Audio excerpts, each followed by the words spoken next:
Americans are now obese. We have a huge number of people who are overweight, and so many people are saying, what's the best way to lose weight? Well, that's a question that many Americans are struggling to get the answer. Our next guest says he found a surefire path to a wellness revolution. Vitamins, health food, exercise, fitness clubs. Despite this growing trend, only a small percentage of Americans really understand what it takes to stay healthy. In 1996, Paul Pilzer, a world-renowned economist, became interested in the field of health and made some significant discoveries of his own. He then wrote the book, The Wellness Revolution. 61% of our population is overweight. And worse than that, 27% is clinically obese.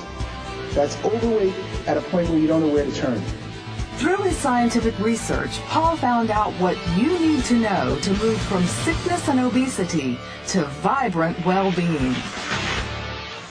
Paul Zane Pilzer is joining us to share some of his secrets of staying fit. It's in his new book called The Wellness Revolution. And there he is looking like Yul Brynner on the cover, just ready to start in The King and I. Paul, it's good to have you with us. It's great to be here. You are trained as an economist, an economic advisor on a couple of presidential administrations. What got you into wellness, fitness? Well, the same reason I became an economist. Growing up as a child of immigrants in the 1950s in Brooklyn, everyone wanted to know about economic issues.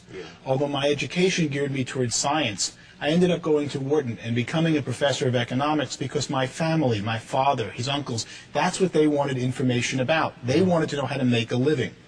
25 years later, as a very successful economist, I realized I'm now in the wrong field. What people mostly need in the United States, the number one problem today, is health, as evidenced by the fact that 61% is overweight and 27% of our population, that's 77 million Americans, are clinically obese. That's shocking, isn't it? It's even more shocking to look at the trends.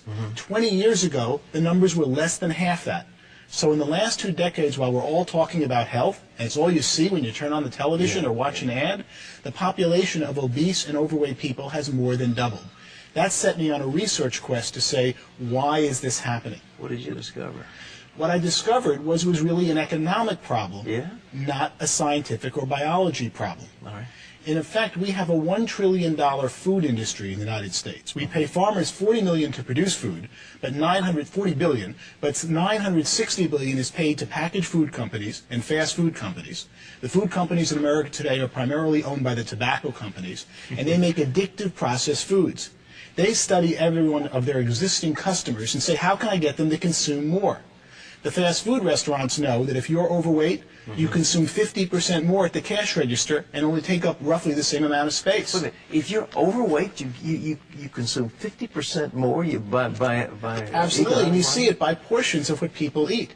So they study American consumers like rats in a laboratory. You have a favorite Christian singer, and all of a sudden you feel good about a certain addictive fast food. Guess who sang the commercial that's in the back of your mind when you go to buy it at the checkout counter? They study Americans like rats to increase consumption of their food products, and in doing so have more than doubled obesity and overweight in the United States. This is unbelievable, because we have a health problem that's crowding $1.5 trillion. It's run away, and obesity is one of the major causative factors: heart disease, high blood pressure, so on. Everything, and really most of our medical problems today that are non-pediatric or non-geriatric stem from being overweight and obese. So as I studied it, I realized that the answer was an economic problem had caused being overweight and obese. As I studied it, I saw America ready for a revolution, a wellness revolution, and that there was a new industry emerging called a wellness industry. We spend $1.5 trillion on medicine, which is really the sickness industry. That's right. It's not really health, it's about when you get sick, they treat the symptoms of your disease.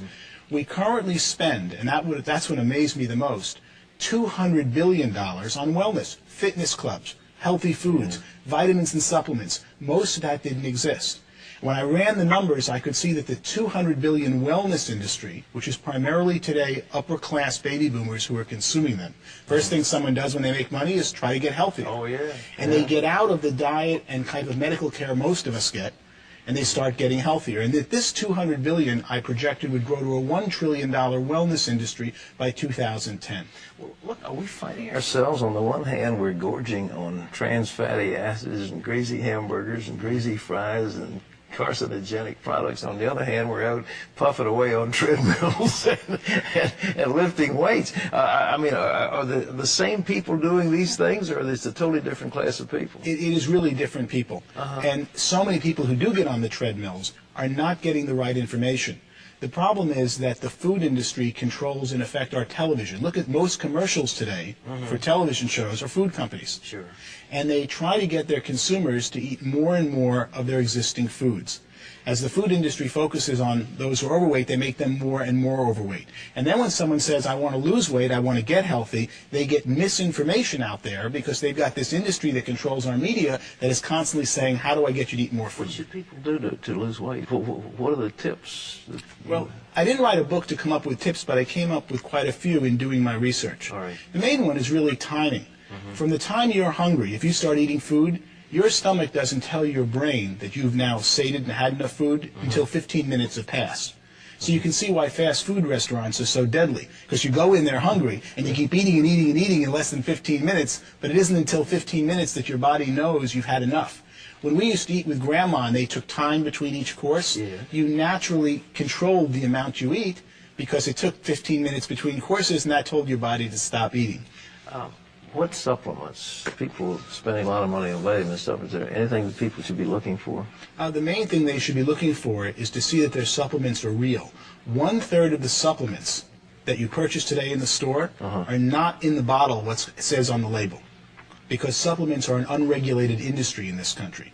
There are several companies that just buy supplements and rate them just for what's in the bottle, and most of the times what you're getting, or about half the times, you're not getting what's on the bottle. So you've got to find a brand that has in the bottle what's on the label.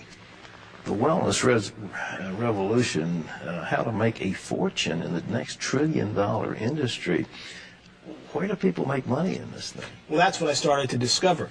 I could see that there were 15 million Americans of 300 million were getting healthier as they aged. You're a great example about that, especially when we see you on television. As you get older, you're stronger, you're better fit.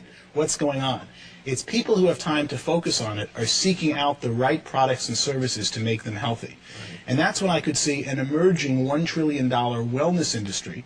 One of the most surprising parts of my research was to find that it already reached $200 billion. But if you think of what you now spend on supplements, on fitness, on weight training, and time and money that you never dreamed you even needed 20 years ago. That's exactly right. You are a very typical consumer of this upper crust that's becoming and will become the entire nation, I believe, as this new wellness industry emerges.